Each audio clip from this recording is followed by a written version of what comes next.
अकेले चलते हुए जा रहे हैं, चेहरे पे दाढ़ी है, सर पे टोपी है, तो रोक कर JSR के नारे लगाओ कह के मार रहे हैं, पीट रहे हैं।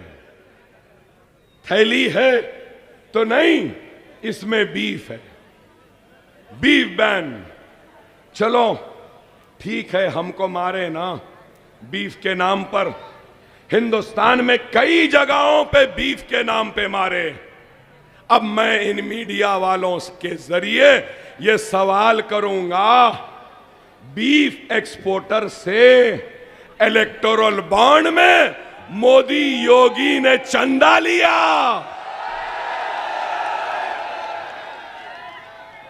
बीफ है बोल के मारे, बीफ खाते बोलकर मारे, बीफ के कारोबार है कह के मारे। ऐ गौ रक्षकों, ओ गौ रक्षकों, अरे बहादुर गौ रक्षकों, मैं कमजोर तुमको आवाज दे रहा हूं और तुमसे पूछ रहा हूं, बीफ है बोल के मारे, बीफ खाते बोल के मारे। अब बीफ एक्सपोर्टर से पैसा लेने वालों का तुम क्या करोगे? बोलो ना, बताओ ना। हमारे पास बीफ तो मारेंगे, मोदी के पास बीफ के पैसे तो नहीं, मोदी बड़े अच्छे हैं। क्या है बताओ? अब यही बात है ना, ये ऐना दिखाने की किसी में हिम्मत नहीं है, ये ऐना दिखाने की हिम्मत हमारे में है, इसलिए हमसे डरते हैं। दुनिया में पांच बड़े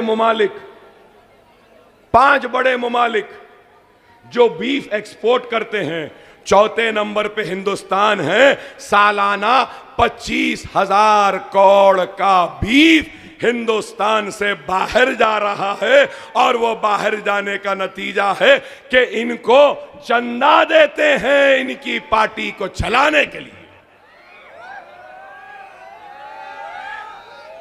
क्या है बताइए?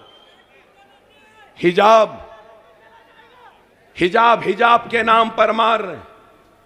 आपको याद दिलाऊं, क्या मिस्टर मोदी ने एक नारा नहीं दिया, बेटी बचाओ बेटी पढ़ाओ? तो बेटी पढ़ाओ बेटी बचाओ का नारा क्या सिर्फ हिंदू के लिए था? क्या मुसलमान बेटियों बच्चियों के लिए नहीं था? हिजाब पहनना क्या गुनाह है? इंटरनेशनल कोर्ट ऑफ जस्टिस हो, या दुनिया की कोई पार्लियामेंट हो, या यूनाइटेड नेशंस भी है, तो उसमें भी हिजाब करने वाली मुसलमान बहन फख्र से हिजाब करती है, जाती है और अपनी जिम्मेदारी और अपने फर्ज को निभाती है। तो हिंदुस्तान में हमारी बच्ची कॉलेज को हिजाब पहन के नहीं जा सकती। क्या ये नाइंसाफी नहीं है?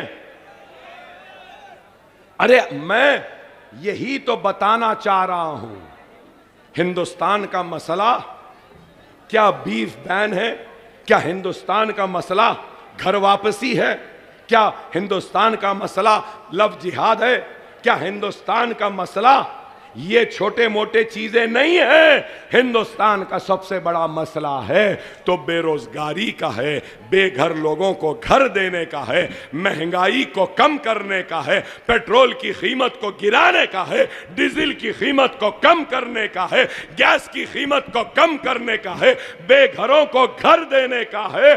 और इस मुल्क का सबसे बड़ा मसला अगर कुछ है तो नफरतों को खत्म करना और मोहब्बतों को बांटना, बटे हुए दिलों को एक करना, हिंदू मुस्लिम सिख ईसाई सबको एक नजर से देखना, यह है। क्या यह भड़काऊ भाषण है? अरे मैं तो मोहब्बत बांटने की बात कर रहा हूं। लेकिन आज बुरा दिखता है। मैं आपसे कहूंगा जैसा अकबरुद्दीन ओवैसी किसी से नहीं डरता, सिर्फ अल्लाह से डरता है। और अकबर ओवैसी का कलमा ला इलाहा इल्लल्लाह मुहम्मदुर रसूलुल्लाह है। तो आपको भी डरने घबराने की जरूरत नहीं है।